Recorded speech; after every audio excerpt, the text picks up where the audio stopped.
어떤 분들은 예배는 그리스도인의 목숨과도 같은 것이기 때문에 아무리 사회가 뭐라고 해도 모이는 예배를 해야 되겠다라고 말씀하시는 분들이 있습니다. 그분들의 충정과 그분들의 신앙과 그분들의 순교의 각오를 절대로 폄하하지 않습니다. 신실한 신앙일 거고 진실한 신앙일 거고 또 자기 고백적인 결연한 신앙 고백일 거예요. 그런데 다시 한번 제가 물어보는 거예요. 합당한 예배, 무엇이 이 사회에서 하나님의 이름을 드높일 예배인가? 그 후에 불 꺼진 교회당이라는 그 그림을 생각해 보거든요. 오늘날 코로나 시대 보면 불 꺼진 교회당이 어떻게 보면 저기가 교회구나 라고 기독교를 믿지 않는 사람들에게 보여줄 것 같아요. 우리 교회는 불을 끕니다. 많은 사람들이 그 후에 이 그림은 불 꺼진 교회당, 다시 말해서 진리가 사그라든 그 교회당을 비판하는 것이라고 어떤 사람들은 말하지만 오늘날의 저 그림을 다시 보면 불 꺼진 교회당이야말로 하나님의 선하시고 기뻐하시고 온전한 뜻이 무엇인지 분별한 사람들의 교회당이 아닌가라는 생각을 하게 되고요. 또 사회법보다 우리의 신앙이 위에 있다 이렇게 얘기를 하는데 어떤 사회법이 우리의 신앙을 탄압한다면 그리고 진실되는 고백을 멈추게 하는 법이라면 우리가 저항할 수 있죠. 그런데 과연 다른 형태로 우리가 예배를 할 수 있고 그것도 참된 예배라고 하나님께서 말씀하신다면 사회법하고 충돌하지 않는 길이 있는데 충돌할 이유가 없죠.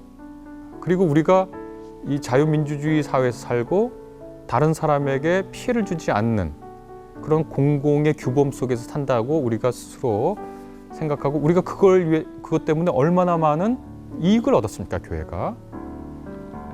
그런데 이 상황에서 요 특정한 예배의 형태만을 고집하겠다고 하는 것은 하나님이 정말 기뻐하실 뜻인가? 이것이 우리가 드릴 합당한 예배인가? 이것이 우리의 일상생활을 통해서 얼마든지 예배를 드릴 수 있다고 말한 바울의 서신 로마서 12장 1절과 2절을 충분히 고려한 그러한 생각인가는 같은 형제로서 자매로서 숙고해 보시자 간곡하게 말씀을 올릴 수 있을 것 같습니다.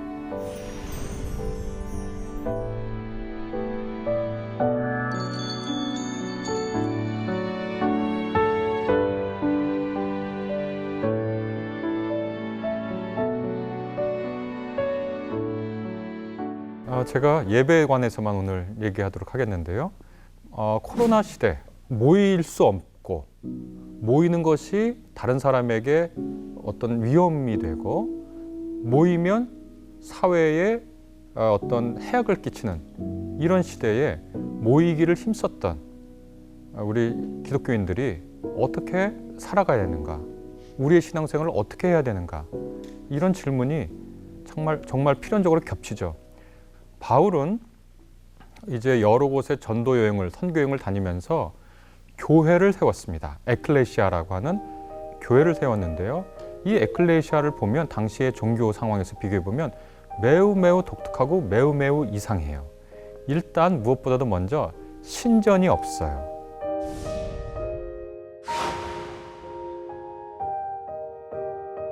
당시 지중해 세계의 종교란 뭐냐면 신전이 있고요. 거기에 신상이 있고요.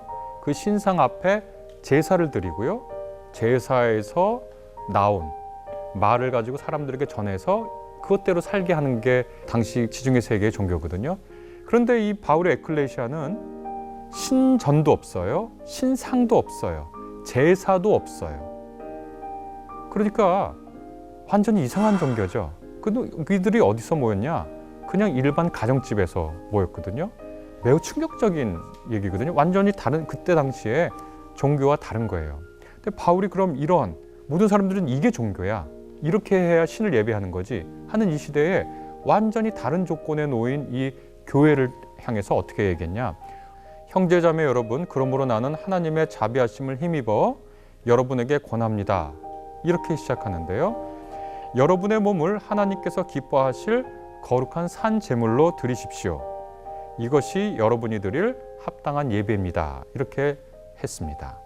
일단 첫 번째, 신전도 없고 신상도 없고 제사도 없는데 그럼 제물이 뭐가 돼야 될 거냐의 문제에서 바울이 어떻게 했냐면 여러분의 몸을, 여기서 몸은 이 육체 덩어리를 뜻하는 게 아닙니다. 그러니까 이제 그리스어에 보면 사륵스라는 게 있거든요. 사륵스라는 건 뭐냐면 돼지고기 삼겹살 할 때 그 살 덩어리예요.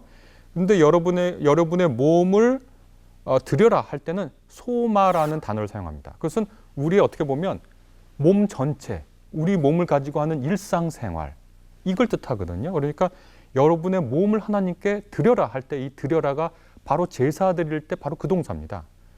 그러니까 특별히 돼지, 소, 새들이 곡식이 아니라 우리의 일상생활, 우리의 전 생활을 하나님께 드리라는 거예요. 마치 하나님께 제사로 바치듯이 우리의 몸을 바치는데 구분된 삶으로 살아있는 제물로 드리라는 거예요. 그러니까 제사 문제를 그렇게 해결하는 거예요. 제사가 따로 필요 없어요. 우리의 일상생활이 제물이거든요. 이것이 여러분이 드릴 합당한 예배라는 거예요. 개역개정 성경에 익숙한 분들은 번역이 조금 다른 걸 느끼실 거예요. 뭐냐면 가장 중요한 키워드가 뭐냐면 여러분이 드릴 영적 예배입니다. 너희가 드릴 영적 예배니라 이렇게 번역되어 있었는데 새 번역에서는 합당한 예배니라 이렇게 번역하니까 영적인 거랑 합당한 거랑은 뭔가 어감이 많이 달라요.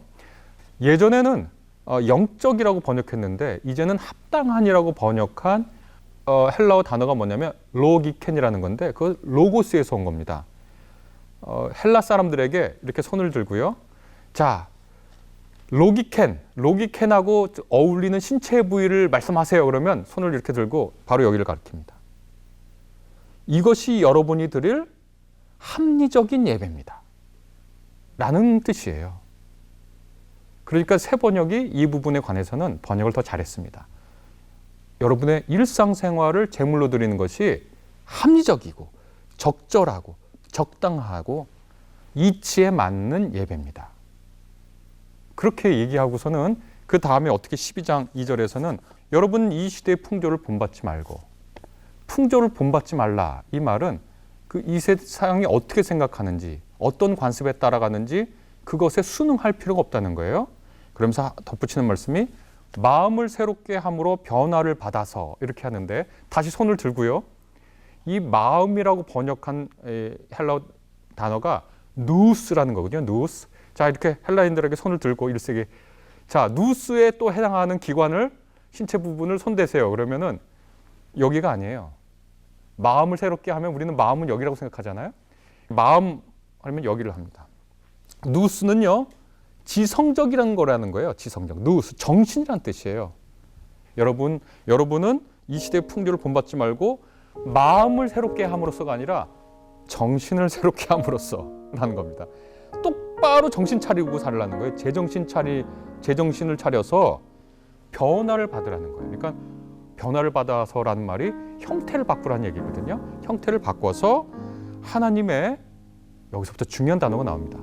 선하시고, 그러니까 하나님의 착한 마음이 무엇일까? 하나님의 기뻐하시고, 하나님이 무엇을 기뻐할까? 하나님의 완전하신, 어디 부족하거나 빠지지 않고 완전하신 뜻이 무엇인지를 어떻게 하라고요? 분별하라고.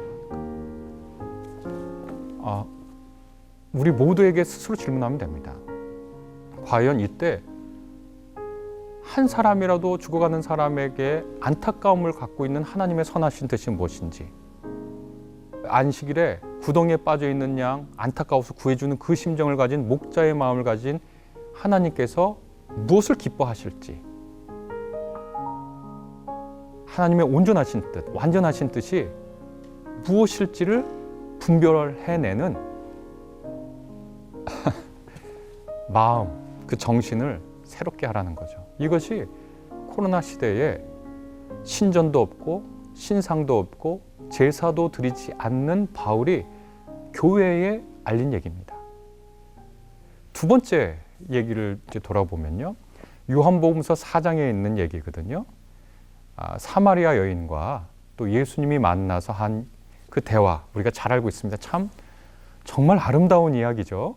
그 이야기 와중에 이 사마리아의 수가성 여인이 뭐라고 얘기하냐면 예수님과 대화를 하다 보니까 어떤 우물가에서 자기한테 말 건는 유대 남자 너무 이상해서 배격할래다가 예수님과 얘기를 나눠보니까 이분에게 영적인 얘기를 해야 한다는 걸 깨달았거든요. 그리고서 이렇게 얘기합니다.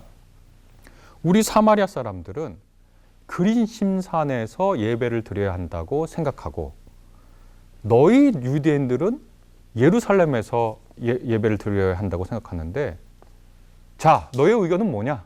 이렇게 예수님께 묻는 거거든요. 이미 그림신사는 말이죠. 사실 유대인들이 예수님 오시기 전에 파괴했어요. 그래서 사마리아 사람들과 유대인들이 상종하지 못할 정도로 서로 격분해 있었거든요. 견딜 수가 없는 거예요. 유대인들을 보고 증오하지 않을 수 없는 거거든요. 그때 예수님께서 뭐라고 답변하시죠? 이 산에서도 말고 저 산에서도 말고 오직 참되게 예배를 드리는 사람들이 영과 진리로 아버지께 예배를 드릴 때가 온다. 지금이 바로 그때이다. 아버지께서는 이렇게 예배를 드리는 사람을 찾으신다. 이렇게 되어 있습니다. 예전에 개역 성경은 어떻게 번역했냐면 신령과 진정으로 예배를 드리는 사람을 하나님께서 찾으신다라고 번역했거든요. 신령과 진정이라 그러면 내가 신령으로 진정으로 예배드리는 사람을 찾는 걸로 되어 있잖아요. 그러나 역시 이 부분에 관해서도 새 번역이 훨씬 그리스어 성경에 가깝습니다. 영과 진리로 예배드리는 사람을 찾으신다. 지금이 바로 이때이다. 영은 뭐고 진리는 뭘까요? 진리라는 것은 요한복음서에 보면 아주 명확합니다. 예수님과 예수님의 말씀입니다. 나는 길이요 진리요 생명이다. 그러니까 예배를 드리는 사람은 예수님과 예수님의 말씀 안에서 예배를 드려야 된다는 것이고, 그리고 영이라는 것은 예수님의 영, 또 하나님의 영이신 보혜사 성령이라는 건 다른 거 아닙니다. 예수님의 영이시고 예수님이 밝혀 놓으신 진리를 우리에게 알려주시는 분이니까요. 그러니까 이 말씀을 정리하면 어떻게 되냐면 어느 장소에서 들을까요? 여기가 정말 하나님이 계신 곳인가요? 아니면 여기가 정말 하나님이 계신 곳인가요? 라는 이 장소에 대한 물음에 대해서 예수님이 어떻게 대답하셨냐면 아니, 장소가 중요한 것이 아니라 진리 안에서 예배 드리는 그것이 중요하고 그게 참된 예배고 하나님은 바로 이렇게 영과 진리로 예배하는 사람들을 찾으신다 라고 말씀하신 거거든요. 요한복음서가 기록된 때는 주후 90년에서 100년이라고 생각합니다. 그때는 어떤 때냐면 예루살렘 성전이 무너졌던 때거든요. 예루살렘 성전이 무너지니까 유대인들이 더 이상 예루살렘 성전에서 예배를 드릴 수 없죠. 그러니까 이 사람들이 어떻게 했냐면 다른 예배 방식을 택했어요. 성전이 없어지니까 이 바리새인들, 후에 랍비라고 하는 사람들은 성경을 공부하고 읽는 것을 마치 제사 드리는 것과 똑같은 것으로 간주하기 시작했습니다. 말씀을 연구하고 공부하고 서로 나누는 것 자체가 제사라고 생각한 거거든요. 이렇게 여러 예루살렘 성전이 무너지고 난 후에 여러 길들을 택했는데 기독교인들, 요한복음서에 따른 기독교인들은 어떤 방법을 택했냐면 지금 제물을 드릴 수도 없고 성전도 없고 신상도 없지만 우리가 드리는 예배는 예수님이 밝혀놓은 진리 안에서 성령 보혜사의 도움을 받아서 그분의 임재 아래서 하나님께 드리는 예배다. 이렇게 예배에 대한 생각을 완전히 바꿨습니다. 이것은 어떻게 보면 로마서에서 바울이 한 말과 맥락이 이어지는 것 같습니다. 그래서 우리가 코로나 이후에 모이기를 힘썼던, 사도행전에 보면 모이기를 힘쓰고 날마다 떡을 떼고 필요한 사람에게 서로 도움을 주었던 그러한 예배 방식도 있지만 동시에 성경에는 그것이 불가능했을 때 우리가 예배를 드릴 수 있는 다른 예배의 모범적인 모델의 사례들도 있다. 그러니까 우리가 사도행전의 예배의 모습도 중요하지만 바울과 요한복음이 알려주는 예배의 모습도 동시에 중요하니까 이때에 하나님의 선하시고 기뻐하시고 완전하신 뜻이 무엇인지 분별해서 예배를 드리고 하나님께 영광을 올리는 그런 일들을 해야 하지 않을까 생각합니다. 하나님께서는 온라인 예배라는 대포를 쏘셨습니다.